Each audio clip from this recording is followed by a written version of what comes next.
A Fraternidade Espírita Chico Xavier apresenta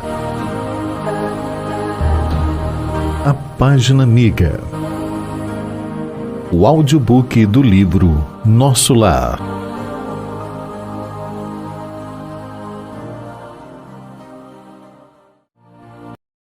Capítulo 38. O caso Tobias.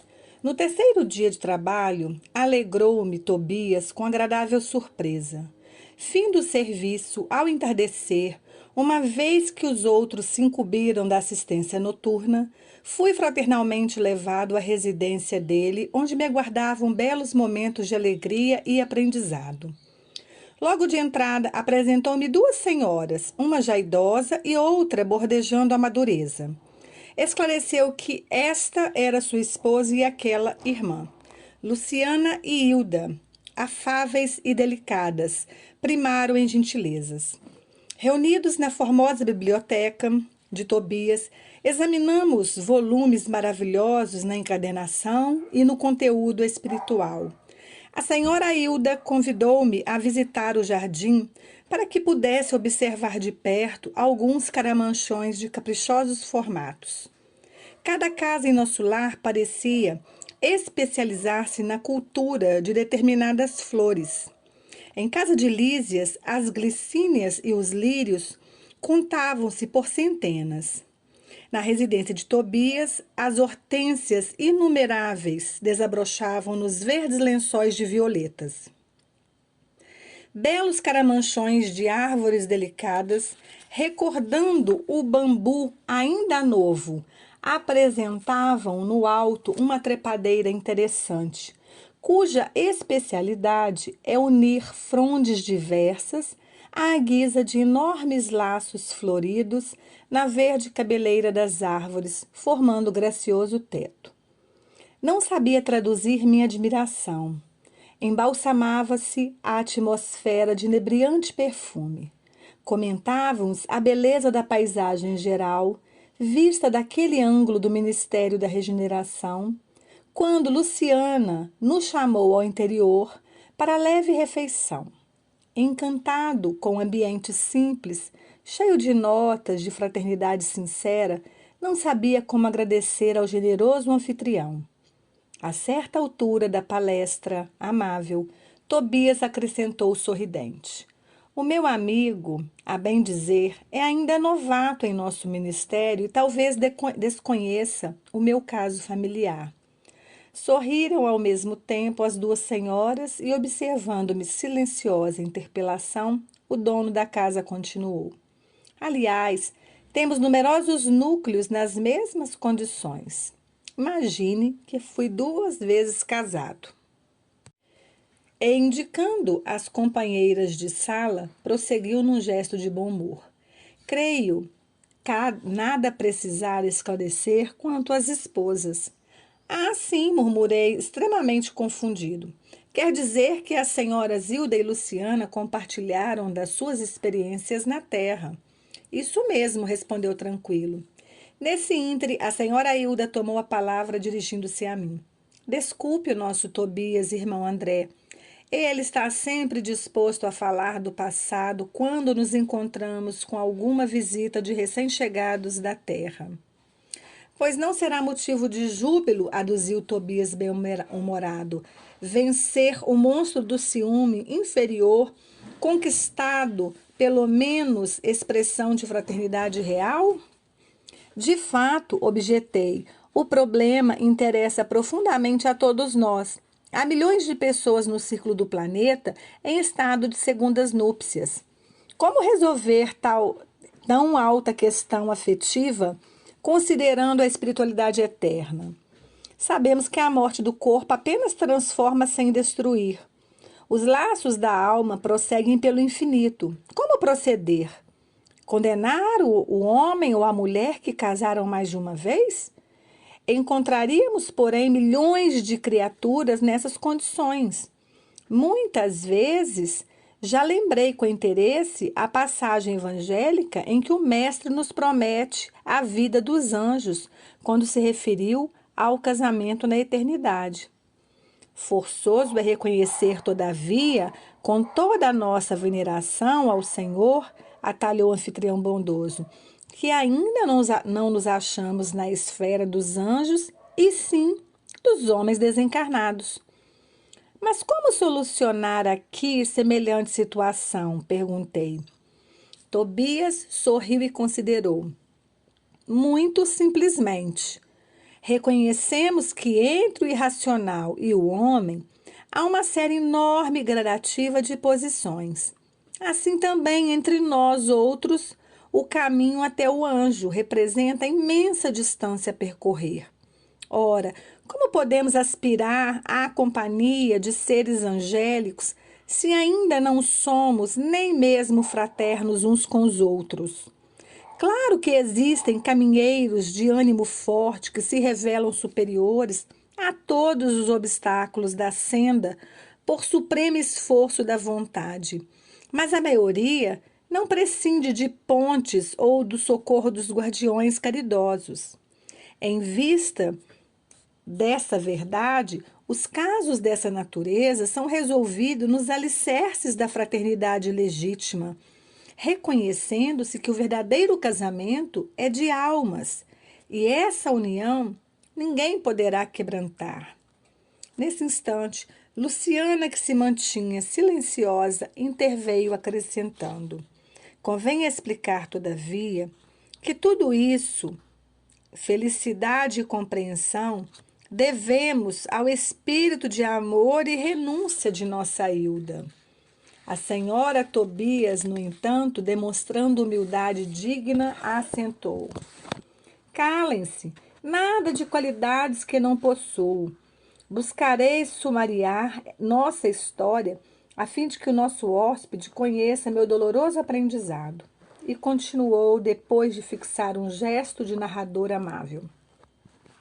Tobias e eu nos casamos na terra quando ainda muito jovens, em obediência às sagradas afinidades espirituais. Creio desnecessário descrever a felicidade de duas almas que se unem e se amam verdadeiramente no matrimônio.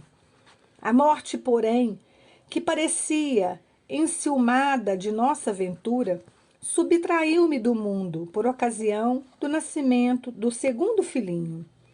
Nosso tormento foi então indescritível. Tobias chorava sem remédio, ao passo que eu me via sem forças para sufocar a própria angústia. Pesados dias de umbral abateram-se sobre mim. Não tive remédio senão continuar agarrada ao marido e ao casal de filhinhos, surda a todo esclarecimento que os amigos espirituais me enviavam por intuição. Queria lutar como a galinha ao lado dos pintainhos. Reconhecia que o esposo necessitava reorganizar o ambiente doméstico, que os pequeninos reclamavam assistência maternal. Tornava-se a situação francamente insuportável. Minha cunhada solteira não tolerava as crianças e a cozinheira apenas fingia dedicação. Duas amas jovens pautavam toda a conduta pessoal pela insensatez. Não pôde Tobias adiar a solução justa e, decorrido 1 ano da nova situação, desposou Luciana, contrariando meus caprichos. Ah, se soubesse como me revoltei! Semelhava-me a uma loba ferida. Minha ignorância deu até para lutar com a pobrezinha, tentando aniquilá-la. Foi aí que Jesus me concedeu a visita providencial de minha avó materna, desencarnada havia muitos anos. Chegou ela, como quem nada desejava, enchendo-me de surpresa, sentou-se a meu lado, pôs-me em seguida ao colo, como noutro tempo, e perguntou-me lacrimosa: que é isso, minha neta? Que papel é o seu na vida? Você é leoa ou alma consciente de Deus? Pois nossa irmã Luciana serve de mãe a seus filhos, funciona como criada da sua casa, é jardineira do seu jardim, suporta a bides do seu marido e não pode assumir o lugar provisório de companheiro de lutas ao lado dele? É assim que o seu coração agradece os benefícios divinos e remunera aqueles que o servem? Quer você uma escrava e despreza uma irmã? Hilda, Hilda, onde está a religião do crucificado que você aprendeu? Oh, minha pobre neta, minha pobre. Abracei-me então em lágrimas com a velhinha santa e abandonei o antigo ambiente doméstico, vindo em companhia dela para os serviços de nosso lar. Desde essa época, tive em Luciana mais uma filha.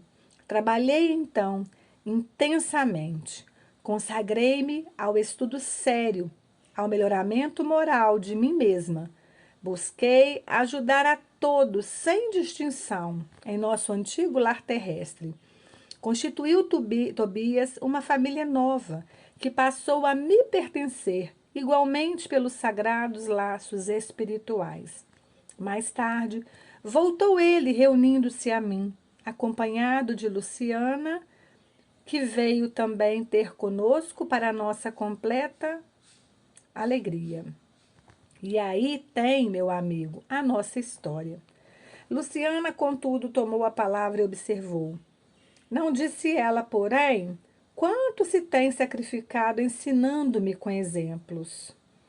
Que dizes, filha? Perguntou a senhora Tobias, acariciando-lhe a destra. Luciana sorriu e ajuntou. Mas graças a Jesus e a ela, aprendi que há casamento de amor, de fraternidade, de provação, de dever, e no dia em que Hilda me beijou, perdoando-me, senti que meu coração se libertara desse monstro que é o ciúme inferior. O matrimônio espiritual realiza-se alma com alma, representando os demais simples conciliações indispensáveis à solução de necessidades ou processos retificadores, embora todos sejam sagrados. E assim, construímos nosso novo lar na base da fraternidade legítima, acrescentou o dono da casa. Aproveitando o ligeiro silêncio que se fizera, indaguei. Mas como se processa o casamento aqui? Pela combinação vibratória, esclareceu Tobias atencioso. Ou então, para ser mais explícito, pela afinidade máxima ou completa. Incapaz de soptar a curiosidade, esqueci a lição de bom tom e interroguei.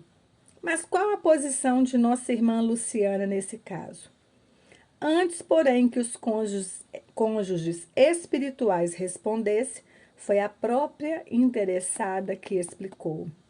Quando desposei Tobias, viúvo, já devia estar certa de que, com as probabilidades, meu casamento seria uma união fraternal acima de tudo.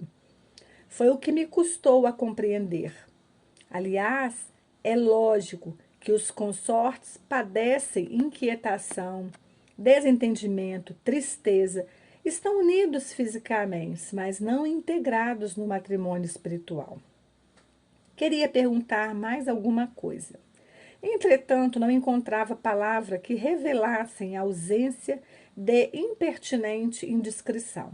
A senhora Hilda, contanto, compreendeu-me o pensamento e explicou. Fique tranquilo. Luciana está em pleno noivado espiritual.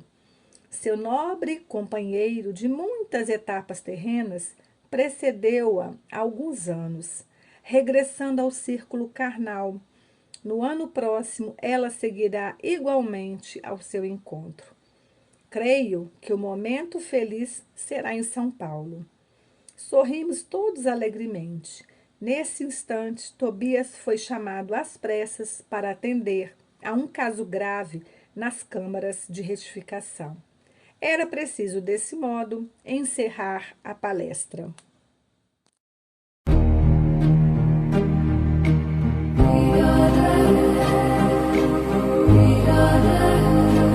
Audiobook do livro Nosso Lar. Narrativa Cristina Albuquerque.